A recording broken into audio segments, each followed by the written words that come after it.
Sophie was happy to return home after her education in Germany. She had a chance to stay, but there was no thought of living away from home, from her parents either. She loved her homeland, missed her mother and father very much. And now she was already embracing her family, riding home with them through her native and beloved streets. "I'm home. I'm finally home." Sophie couldn't believe herself, unable to find the strength to peel herself away from mommy. At home, after unpacking, resting, and calming down, the whole family sat down at the table to drink tea and talk about the future. "So, Sophie, now that you're a graduate, will you come work for my firm? I've been waiting for you for a long time. Without a good assistant, I'm screwed. And who can I trust more than my own daughter?" said Dad to his daughter. "Of course I'll go," Sophie laughed. "But you know, Daddy, I don't just want to do business, I want to do charity too. It's very popular all over the world now. We should also adopt a useful experience." "Now you're right, my daughter.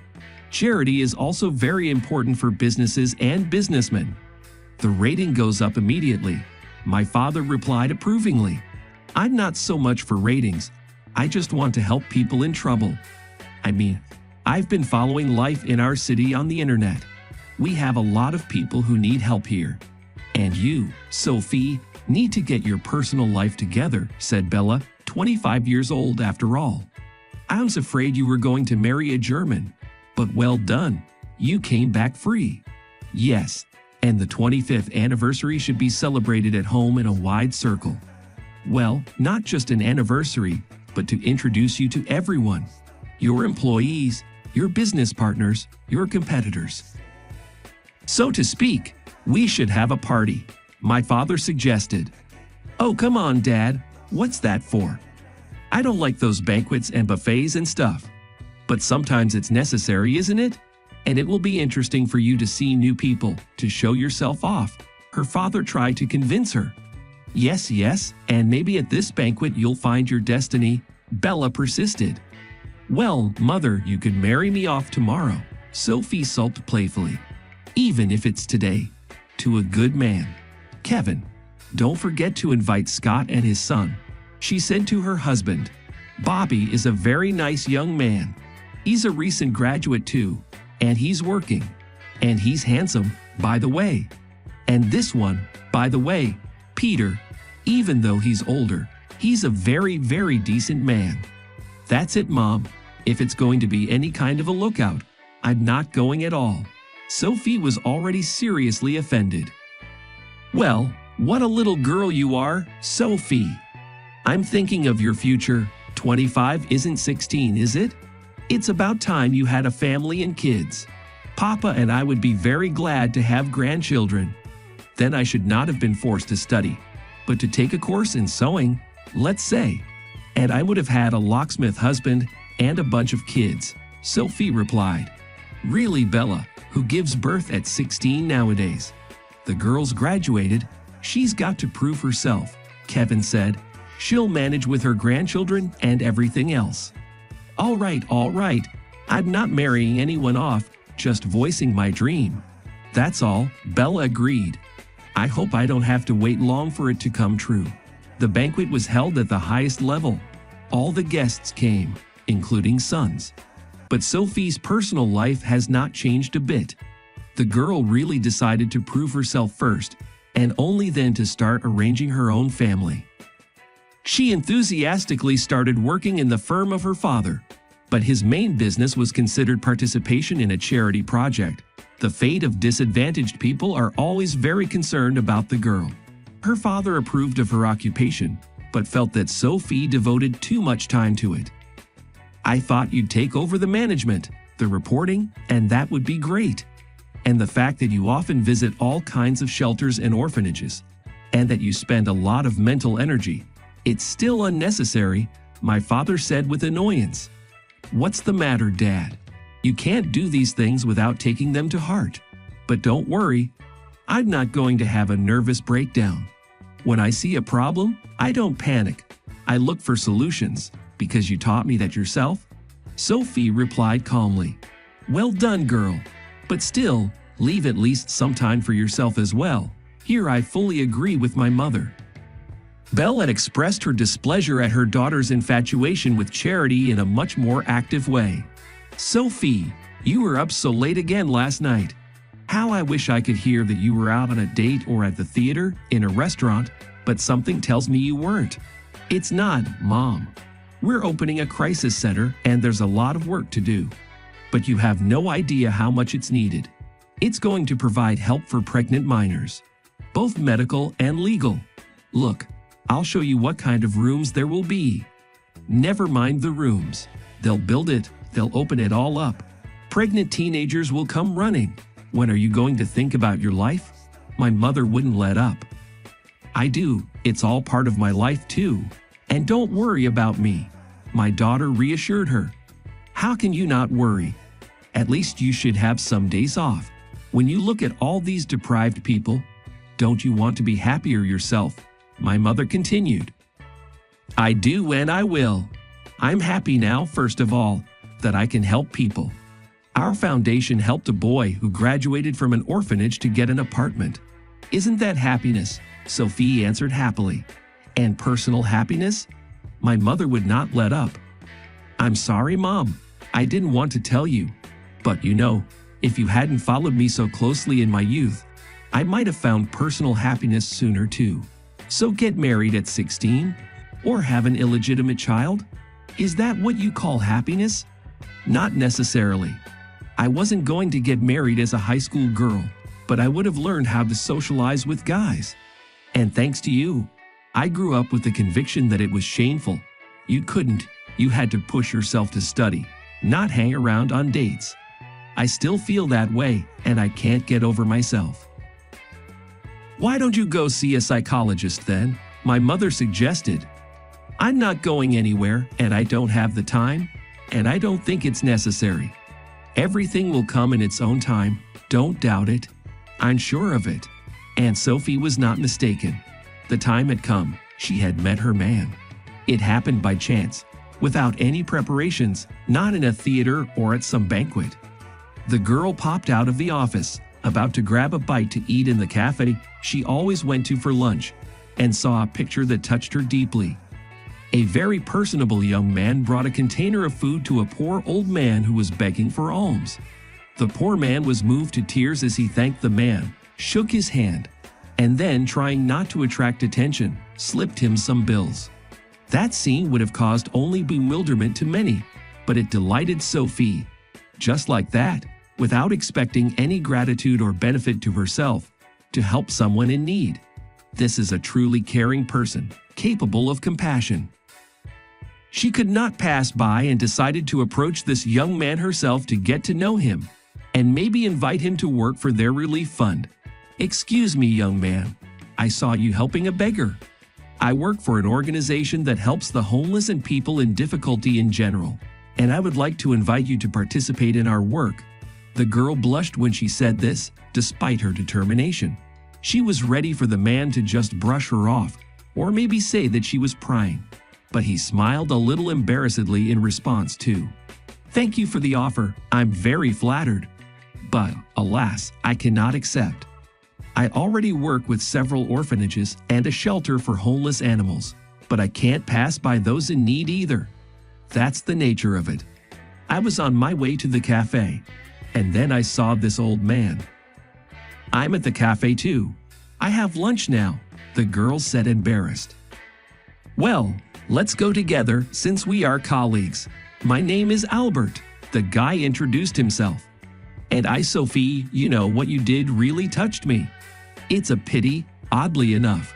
If everyone tried to make life a little easier for disadvantaged people, the world would be a much cozier place to live, wouldn't it? But most people pass by and even disdain those who, like us, try to help. Yes, this old man is not covered by my funds, but at least today he will have a decent meal. And the money? People say he'll drink it away. I left him a business card with the address of the place where you can get help. If he wants, he will come to me. Although many people have a consumerist attitude toward our activities, but if we save even 1 out of 100, isn't that a big deal?" The young man asked with enthusiasm. "I completely agree with you. And sometimes it's very hard to find understanding among ordinary people, which is why so many people are left without help. Lunch dragged on. Sophie was even a little late for work. She could not talk enough with her new friend, in whom she found complete understanding. She and Albert exchanged telephone numbers, and by the looks of the young man, Sophie understood that their conversations, and maybe even meetings, would not only be of a business nature. She liked this young man. Will there finally be a change in my life, too, she thought. And the change began swiftly. From the first meeting, Albert showed his interest in Sophie as a young, beautiful woman. Each date became a small celebration, with luxurious bouquets, with expensive gifts. For the first time, the girl became acquainted with the most romantic places in the city. She found out how nice it was to feel loved and the only one. Her parents immediately felt that the long-awaited changes in their Sophie's life had finally begun. Oh, our Snow Queen has finally thawed out. A prince has appeared, and by all appearances, with serious intentions. There's the bouquets.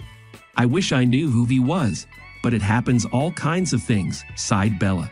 You, Bella, are a hard man to please. One minute you're worried your daughter's got no one, and the next you're worried something's going to go wrong. Kevin brushed her off. What did you think? Do you know how many rich bride hunters there are right now?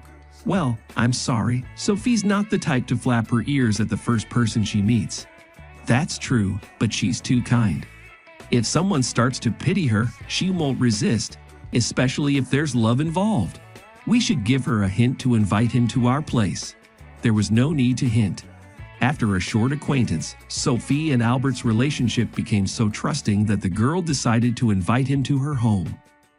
He made a very favorable impression on her parents as well.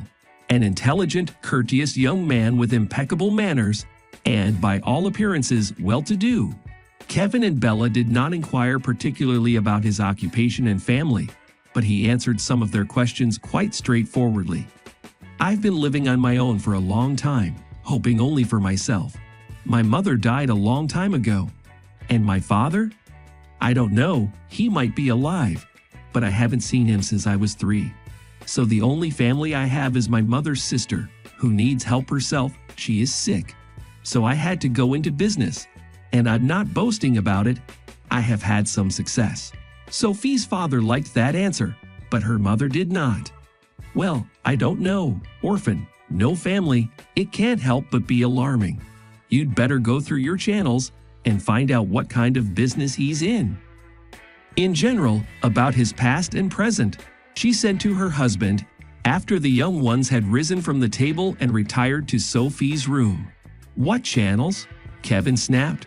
Are you suggesting I spy on him, track him down, hide in the bushes myself, or hire a detective? And why not? He will propose to Sophie any day now. He will become part of our family. People are more responsible about choosing new owners when they give a cat away. And here's an only daughter. You know, you can say anything. Yeah, I can tell he's a good kid. But is he too good? Oh my God. Sophie will have to live her whole life as an old maid. Because for her mother, one fiancé is bad and the other is too good. I'll give him a hint that next time he should wear dirty shoes or learn to smoke, or he'll never see my only daughter again. Joke, joke, and God forbid I be right. It would be too much of a trauma for Sophie. Sophie was unaware of her mother's doubts, so when she saw Albert off, she simply asked her parents if they liked Albert. Well, a very worthy young man, replied Kevin. Has he asked you to marry him yet? Asked Bella. No, Mother, he hasn't. And if he had, would you start talking me out of it? Smiled Sophie. Well, not a minute. I just advise you to take your time. You know so little yet. Bella excused herself. So we're in no hurry, laughed a happy Sophie. In fact, their future wedding was almost a done deal, although Albert had not yet formally proposed. But the relationship was developing in that direction. Sophie introduced the young man to some of her friends, invited him to her organization, where he showed considerable interest in charity work and showed himself to be a knowledgeable man, well versed in many issues. Sophie blossomed before her eyes, her confidence in her beloved growing day by day. How kind and attentive this man was, and not only to her. Even while walking with Sophie, he could not pass by any cat or dog that seemed to be homeless.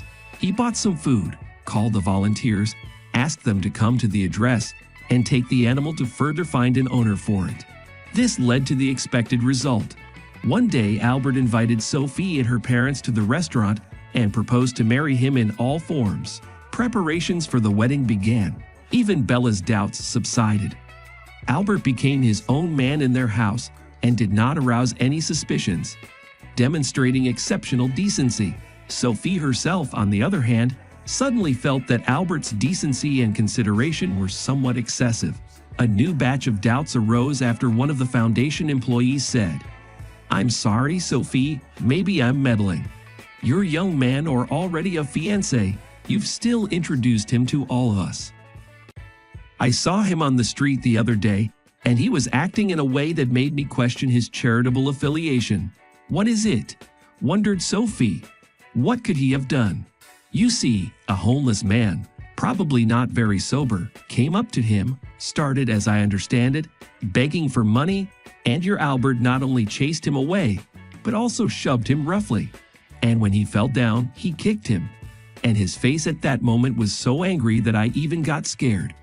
"Well, Ellie, you must be mistaken. It wasn't Albert." Sophie didn't believe me. "I wouldn't have told you if I'd had the slightest doubt." The woman pressed her lips together. "I would have gone to him too, told him he was behaving inappropriately. But I rushed to help the poor man. And Albert had already gotten in his car and driven off. It's hard to believe, but I'll try to talk to him," Sophie muttered. But she was in no hurry to talk to her fiancé. Going over the actions of her beloved in her memory, she recalled that when she witnessed touching scenes, she often thought that Albert was overdoing it, too much pretentious, throwing himself to every homeless person, to every stray dog. Meanwhile, anyone involved in charity knows very well that simply giving money or a piece of sausage is often not the kind of help that is needed. But direct questions are far from the answer in such cases either. If Albert lies, he will continue to do so. And if all her doubts are wrong, the young man will have every reason to be offended. Well, we'll have to check it out for ourselves, Sophie decided. She already had a plan in her head that many would consider rather strange. To carry it out, she turned to an old friend who worked at a youth theater as a costume designer. It was to her that Sophie went to work. "Grace, only you can help me out. I need a beggar's costume for one evening for a case, but modern. Is that possible? I mean, not a poor woman, but a total homeless woman," Sophie pleaded with her friend. "Yes, as much as you like." "What are you up to?" "What kind of masquerade?" replied Grace. "It's not me, but you know where I work, right? Charity related." "Well, I have to dress up as a beggar for a little show," Sophie replied, deciding not to tell her friend exactly what she needed the outfit for. "We'll dress you up. Here in this corner is where I have the rags. Take your pick." Grace rolled out a rack of the most shabby outfits. "I'd like to do something with my face, something unrecognizable," Sophie asked, picking through the rags. "You know, put some makeup on it, stain it or something, paint a bruise on it or something." "Well, you've got a lot of reach there. That's why you need our makeup girl, Violet. She's a real artist, I'll tell you that. She'll paint you so much that your mother wouldn't recognize you. Get dressed up and let's go to her." "Wow, you picked yourself a real bum." Grace took her friend to the makeup artist and she went to clean up. When she looked in on Sophie half an hour later, she was aghast. "Violet, you seem to have overdone it. I brought you a girlfriend, beautiful and young, and you're bringing me back some old granny." "Well, Sophie, don't be surprised if the homeless give you alms too. How will you walk around town dressed like that?" the girl asked in surprise. "I won't. There's a car waiting for me at the entrance with a chauffeur and a guard." Sophie really didn't have much faith in the success of her venture, so she took 2 of her father's bodyguards with her, one of whom got behind the wheel. After saying goodbye to the girls, she quickly walked to the car, tapped her finger on the window. and the guard looked at the unkempt old woman with a faded black eye, slightly opening the window, not hiding his squeamishness. "Well, what do you want?" he asked gruffly. "It's me, Sophie." "Don't you recognize me?" laughed the girl. "Oh, Sophie, you're unrecognizable except by your voice." The guard hurriedly opened the door and let Sophie in. "All as agreed, guys, you stop and wait to see what happens next." She had already briefly briefed the man. In fact, she hoped that nothing much would happen. No, the fact that Albert was lying to her, she already knew. She called the charities her fiancé supposedly worked with, but they knew nothing about him and certainly didn't receive any generous donations. She didn't want to know anything else, and she had started her masquerade in order to avoid any painful explanations. Still, she wished that Albert, whom she continued to love in spite of everything, would not turn out to be at least so cruel a man.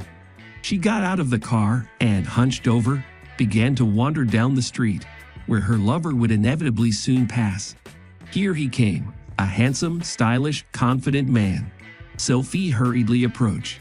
"Son," she called out to the man, trying to change her voice as much as possible. "Listen, son, help me, for Christ's sake." Albert glanced at her, grimaced annoyingly, but didn't even stop. "What do you want? You're rich, at least this way to the bread. A week without eating would help, eh?" Sophie continued following him, hearing that in her voice already sounds genuine despair. "So this is what a real homeless person feels like." The thought suddenly flashed through my head. "Piss off," the boy gritted through his teeth. "At least a little bit, you're kind," the old woman kept up, and catching up with the young man, took him by the sleeve. "Fuck you," Albert shouted in his full voice, grabbed her by the arm, and forcefully shoved her away from him. Sophie couldn't resist, and fell to the sidewalk. Immediately her guards were there. One grabbed the boy by the arm. The other began to help the beggar girl up. "What's going on?" She fell by herself. Albert began, but then he looked at the fallen woman.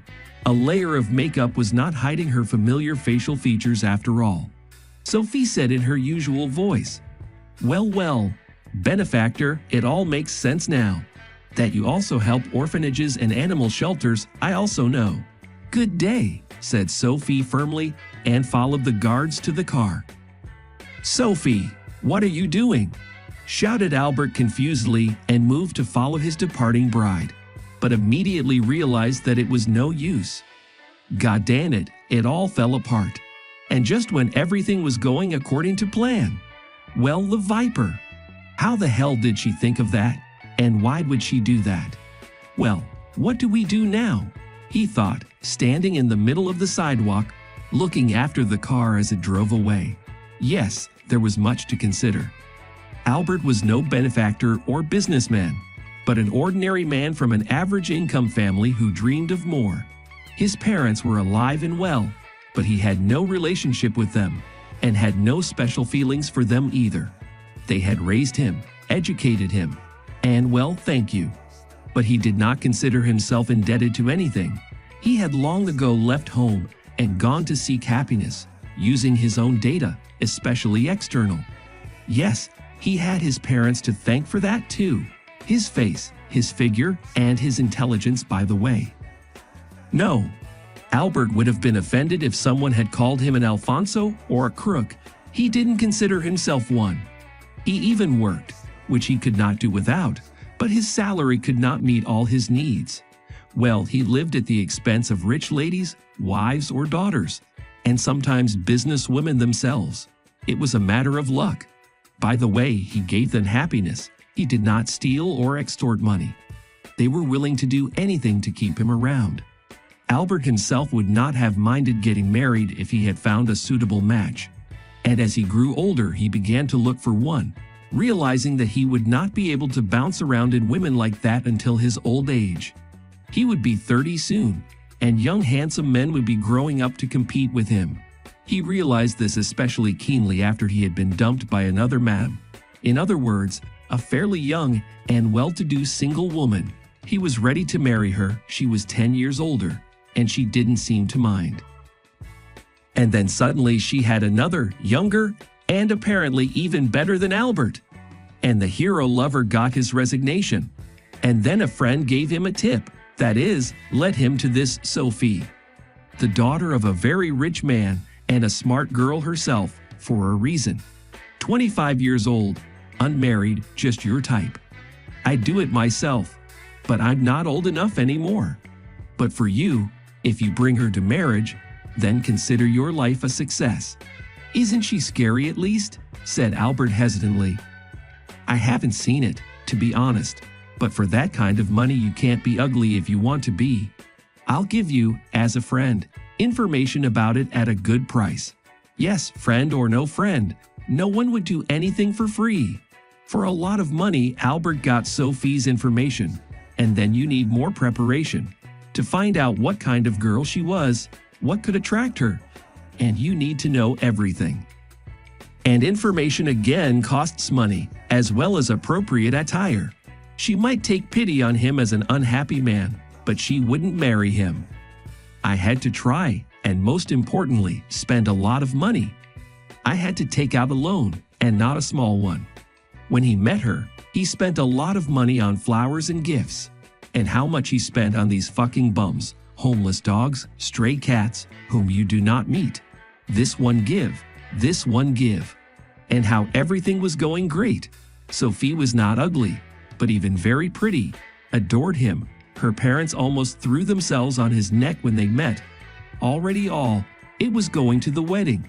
He almost sighed in relief. No more hopping around, no more looking for him, no more living a normal life. And she, that bride, needed to test him. And there it is, love. And now what to do? Go to explain, apologize, wriggle, confess? No, most likely it will not work. Although it is necessary to try, at least in order that no nasty things are not done. She'll leak information about him on the net and cut off all avenues. He needs to find a new lady. And maybe Sophie will forgive him, understand him, at least return the gifts. The engagement ring alone is worth a lot. In the evening, he decided to call Sophie anyway, to find out how serious she was. Sophie, it's me, Albert, calling to see how serious you are. There's not going to be a wedding. It's silly to ask. Nothing is going to happen between you and me anymore. Sophie replied confidently. Too bad. I do love you, believe it or not. I don't, and I'll try to make sure no one else believes you. How?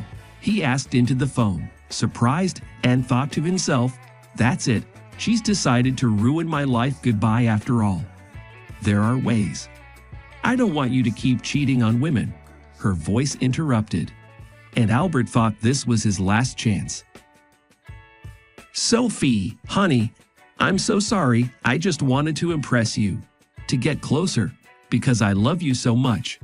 I swear to you, I really will do anything to make you forgive me. Let's forget everything that's happened and still be together. No, Albert, you can have your presents back. I'll leave them with the concierge. I hope they won't be useful for seducing the next girls again. Sophie's voice snapped again, and she hung up. She must be blubbering, so suffer now, benefactor. At least she'll return the gifts, and maybe I'll sell them. But she still decided to mess with me. But that's all right, I've had enough fools for one lifetime. Women are like that. Even if you warn them, even if you don't warn them, they will do their own thing. Albert muttered into the void. She really did cry. Who wouldn't cry in a situation like that? A week before the wedding to be so disappointed in the groom. One consolation, the wedding didn't happen. Otherwise, there would have been a lot more problems and shame too. Now I have to explain to her parents what happened. And she herself does not understand how it happened. How she believed it at first sight and fell in love. Perhaps it was her destiny to live alone, without any husbands, children, or love. And then, as if by chance, her mother walked in. She did not know yet about the collapse of her daughter's love, and was only thinking about the upcoming wedding. Sophie, Aunt Lucy called to congratulate you, but she can't come. What is it? Have you been crying? Mom looked at her daughter in surprise. It's okay, Mom, there won't be a wedding. You can stop fussing and get on with your old routine. What do you mean? You're kidding. Did you and Albert have a fight? Mom tried to make sense of the situation. No, we broke up, permanently and irrevocably, Sophie stated firmly. Talking with her mother somewhat calmed the girl down. She didn't feel like crying anymore. Are you sure? Bella knew she shouldn't pester her daughter with questions right now. But still, this news came as a complete surprise. More than that, he's a fraud, and not at all who he claimed to be. I'm sorry I didn't realize it right away. I'll tell you the details later. I'm sorry. I'm not up to it right now. Of course, my dear. I'm sure your decision was the right one. Don't cry anymore, rest easy. And my mother left the room.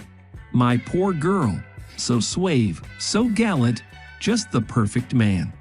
You could tell by that alone that something was wrong. I knew, and Kevin laughed at me, and you can't cheat a mother's heart. The woman thought to herself. She broke the news to her husband. Kevin was about to go to his daughter for details, but Bella stopped him. Don't touch her yet. Let her get over it. She'll tell you later. Okay, it's not that big a deal. How can it be no trouble if you say it's crying? I'll grind him to powder and dust. I'll mix it with the dust. My father was furious. You'll mix it. You'll do it all. But later. But for now, let your daughter be alone. She asked me not to touch her yet. Sophie, having calmed down a little, boxed up everything her fiancé had given her, taped it up, took it to the concierge, and went out for evening tea, as usual, with almost no trace of tears anymore. At the table she spoke dryly, briefly about who Albert really was, and asked that the subject be closed. Shut him down how? Rumbled Kevin. I'll shut him down myself. He'll learn from me how to go after rich brides. Okay, Dad, let's agree that you're not going to do anything. This is not your situation, Sophie asked. Not mine? You're my daughter, actually. And who's supposed to protect his child if not the father? There's nothing to protect me from. It's all over, and quite safely. Dad, will put information on the net about such a hunter. This will close the door to this kind of entertainment. No one else will be harmed by it, Sophie calmly stated. The net. How you hope for those nets? My father would not let up. And what do you want? Beat him up or kill him? All right, that's enough. Let's call it a day. No con man is worth our arguing instead of drinking tea in peace. I forbid you to do anything. And so it was settled. Life flowed just as it had before. Sophie was fully immersed in her work, gave much time to charity, and did not think about arranging a personal life, which saddened Bella most of all. She's all alone as it is, and now she won't trust people at all, she sighed, and she'll be 26 soon, my poor girl. She's not poor, and she's not stupid. Well, there was one scoundrel in the way. It doesn't happen. Sophie will overcome everything and be happy for sure. I believe it, replied Kevin, though he was no less worried about his daughter's fate. But he had his own theory about his daughter's future. A man who does so much good can't not be happy. Her father was right. Sophie's happiness came precisely from her work at the charitable foundation. She did not lose faith in people. It would be difficult to lose it, working among people who cared about other people's problems. But to the slightest deception has become very sensitive. And in one of the new employees, Steve, there was not an ounce of her. He just did his best, without any superfluous words or pretty deeds, just like Sophie herself. Working together brought them closer together, made them friends at first, and then the friendship turned into something more. They met each other not only at work, they went out to lunch together. Sometimes in the evenings they visited a cafe. The girl saw that the new acquaintance was not deceiving her. He was really passionate about his business, as well as her, Sophie. She could not help admitting to herself that she was in love with Steve. Sophie never had to doubt the sincerity of the man she fell in love with. The purity of his thoughts was proved by his actions. But it was very difficult to believe in her woman's happiness after the failure that occurred. But Steve did not hurry. He waited for the girl's heart to thaw. And one day it happened. "I'm finally happy," thought the girl when this man, for the first time, declared his love for her.